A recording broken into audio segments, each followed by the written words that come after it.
बड़ी यात्रा में तुम सड़कों पे चलोगे, पूरे रोड को जाम करके चलोगे, हम नमाज पढ़ लेंगे, तुम आप बवाल मचा दो। जहांगीरपुरी में मकान तोड़े गए, बुलडोजर चले, इधर मंदिर थी उधर के मकान नहीं तोड़े गए, इधर मस्जिद थी इधर के मकान तोड़ दिए। इसी मॉल में नमाज पढ़ लिया तो खबर बन जाती है, दिन भर की मुकदमा हो जाता, हम जेल चले जाते।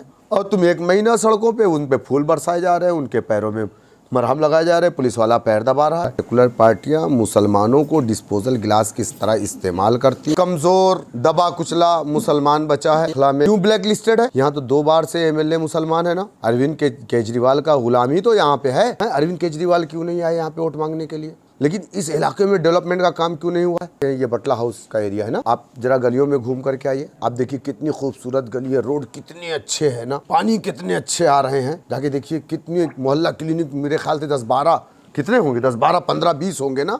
तुम सिर्फ हमारा वोट लेने के लिए हो, हमारी आवाज नहीं उठाओगे। तुम आवाज मायावती उठाती है तो लोग उन पर सवाल क्यों नहीं करते कि आप दलित की आवाज क्यों उठाते हैं। मुसलमान दलित से बदतर अपनी जिंदगी गुजार रहा है। अगर मोदी बड़ा पैक है तो ये छोटा पैक है। अरविंद केजरीवाल छोटा रिचार्ज, RSS का छोटा पैक है। तो वो बात आज साबित हो गई कि उसने अपने मुंह से कह दिया कि मैं हिंदू हूँ तो हिंदुत्व की बात करूंगा। इस देश को हिंदू राष्ट्र बनाने की उसकी आइडियोलॉजी, ये तो एक इल्जाम है। और रही बात कि हम जहां मुस्लिम वोटर है हम वहां चुनाव लड़ते हैं, यकीनन ये बात भी सही है, ये बात भी सही है। तो फिर रामपुर से मौलाना अबुल कलाम आज़ाद को चुनाव क्यों लड़ना पड़ा, मैनपुरी क्यों नहीं लड़े। जिस दिन आज़म खान मैनपुरी से चुनाव जीत करके आ जाएंगे उस दिन हम जान जाएंगे कि ये नाम नहाद सेकुलर पार्टियाँ वाकई में सेकुलर हैं। ये मजाक है, सेकुलरिज्म का मजाक उड़ाया जा रहा है, कोई इस देश के अंदर सेकुलर नहीं है। रही बात, हम एक पॉलिटिकल पार्टी हैं, हम कहाँ चुनाव लड़ेंगे कहाँ नहीं चुनाव लड़ेंगे ये हमारी पार्टी के राष्ट्रीय अध्यक्ष पार्टी तय करेगी। हम ज़्यादा लड़ते हैं तब भी लोगों को तकलीफ़ है, कम लड़ते हैं तब भी लोगों को तकलीफ़ है। अरे भाई, हम भी इलेक्शन कमीशन ऑफ इंडिया में रजिस्टर्ड हैं। 2019 में जब पार्लियामेंट का इलेक्शन हुआ, पूरे हिंदुस्तान में MIM पार्टी 3 सीटों पे लड़ी। आप जानते हैं, किशनगंज जहाँ हम 3 लाख वोट पाए, हमारे बिहार के प्रदेश अध्यक्ष अख्तरुल ईमान साहब लड़े, वहाँ पर कौन जीता, कांग्रेस। और हैदराबाद जहाँ पे हमारे राष्ट्रीय अध्यक्ष 2,14,000 वोटों से चुनाव जीत करके आए। और औरंगाबाद जहाँ पर हमारे महाराष्ट्र के प्रदेश अध्यक्ष जनाब इम्तियाज़ जलील साहब 21 साल तक उस सीट को नाम नहाद सेकुलर पार्टियाँ नहीं हरा पा रही थी। शिवसेना के MP को किसने हराया, मजलिस इत्तेहादुल मुस्लिमीन ने हराया। अच्छा, जो लोग हम पर इल्ज़ाम लगाते हैं वो इल्ज़ाम लगाते लगाते सब BJP में चले जाते हैं।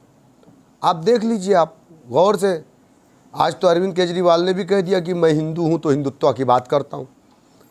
चलो, अब क्या बचा है। इस देश में नाम नहाद सेकुलर पार्टियां मुसलमानों को डिस्पोजल गिलास किस तरह इस्तेमाल करती हैं और इल्ज़ाम हम पर लगाती हैं। ये लोग, इनके पास BJP से लड़ने के लिए ताकत नहीं है।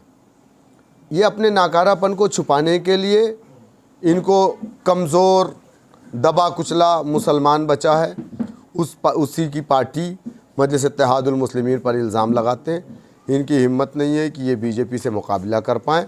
अब इंशाअल्लाह ताला जिस तरीके से औरंगाबाद में हमने BJP को, शिवसेना को शिकस्त दी, हिंदुस्तान में धीरे धीरे इंशाअल्लाह अगर कोई मुकाबला BJP से करेगा तो उस पार्टी का नाम मजलिस इत्तेहादुल मुस्लिमीन, उस लीडर का नाम बैरिस्टर असदुद्दीन ओवैसी साहब है। किसने कहा। उत्तर प्रदेश में हम 2022 का विधानसभा इलेक्शन लड़े, हमने 22 हिंदू को टिकट दिया। हमने ठाकुर को दिया, हमने ब्राह्मण को दिया, हमने दलित को दिया, हमने यादव को दिया। ये तो हिंदू ही है ना। BJP कितने हिंदू को टिकट देती है, आप बताइए। अच्छा चलिए ठीक है, आप एक बात मुझे बता दीजिए। मैं ओखला में, अभी हम लोग जहाँ बैठे हैं, ये बटला हाउस का एरिया है ना, आप ज़रा गलियों में घूम करके आइए, आप देखिए कितनी खूबसूरत गली है, रोड कितने अच्छे हैं ना, पानी कितने अच्छे आ रहे हैं, है ना। जाके देखिए कितनी मोहल्ला क्लिनिक, मेरे ख्याल से 10-12 कितने होंगे, 10-12 15-20 होंगे ना। हैं, अरविंद केजरीवाल क्यों नहीं आए यहाँ पे वोट मांगने के लिए, आप बताइए मुझे।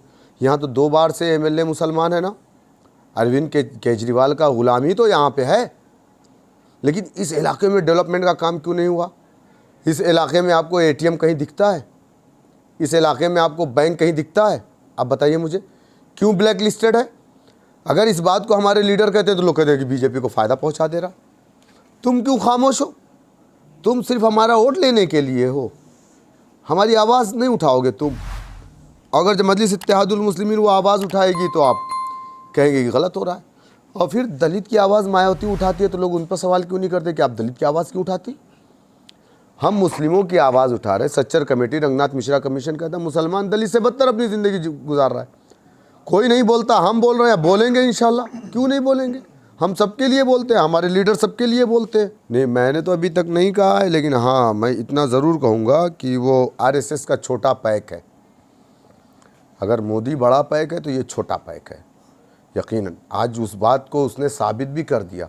ये मेरे कायद ने कहा था कि वो अरविंद केजरीवाल छोटा रिचार्ज है, तो वो बात आज साबित हो गई कि उसने अपने मुंह से कह दिया कि मैं हिंदू हूँ तो हिंदुत्व की बात करता हूँ। हिंदुत्व की आइडियोलॉजी में इस देश को हिंदू राष्ट्र बनाने की उसकी आइडियोलॉजी है।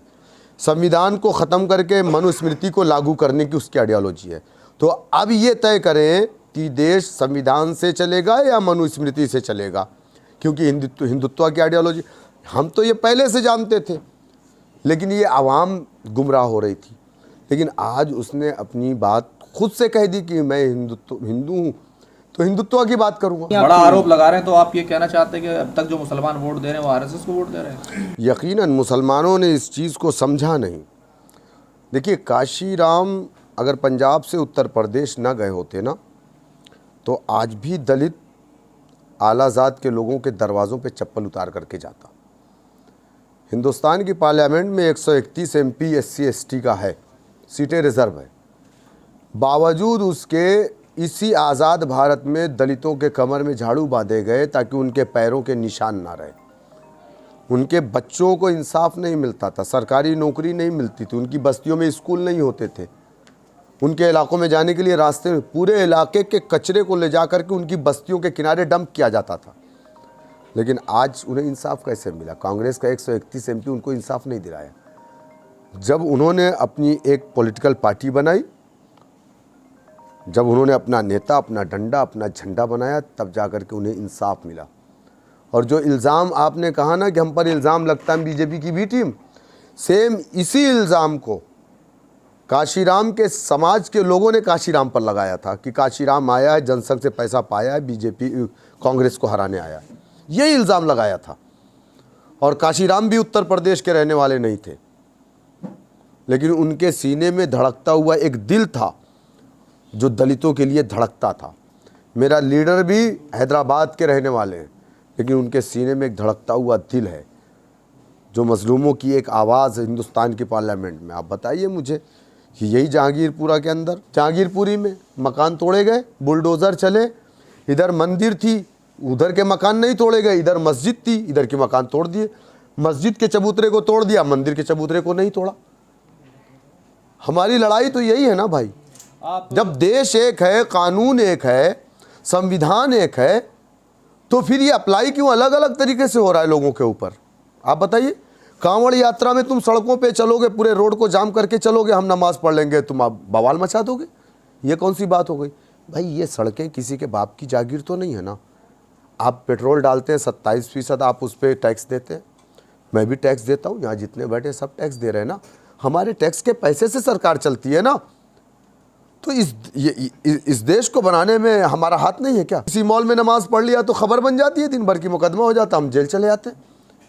और तुम 1 महीना सड़कों पे उन पे फूल बरसाए जा रहे हैं, उनके पैरों में मरहम लगाए जा रहे हैं, पुलिस वाला पैर दबा रहा है।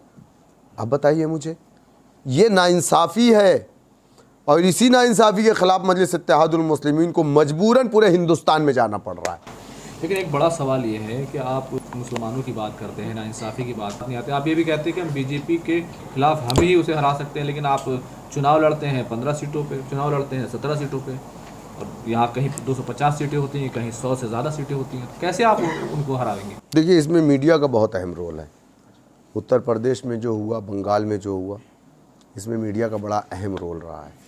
इलेक्शन को बाइपोलर किया गया, आवाम को ये बताया गया कि बीजेपी वर्सेस समाजवादी है, समझ रहे ना। तो और ये प्री प्लान था, एक मुनज़्ज़म साजिश के तहत था, सपा समाजवादी और बीजेपी की। वहाँ बंगाल में आप देखिए टीएमसी और बीजेपी की, वहाँ पे देखिए 35 साल हुकूमत करने वाली सीपीएम गायब हो गई, 0 सीट। कांग्रेस बुढ़ी पार्टी ख़त्म हो गई, उसका जहाज़ वहाँ डूब गया। आप देख लीजिए ना, पार्लियामेंट के इलेक्शन में देखिए बिहार में जहाज़ डूब गया। तो रह गया कि आपने जो बात कहा है, इल्ज़ाम लगता रहता है, हमें उससे कोई फ़र्क पड़ने वाला नहीं है और हम आगे बढ़ रहे हैं और आवाम इस बात को समझ रही है कि सही क्या है, गलत क्या है। इनकलाब एक दिन में नहीं आता, वक्त लगता है, हम मेहनत कर रहे हैं, इंशाल्लाह हम आगे बढ़ेंगे। इस बार नहीं तो अगली बार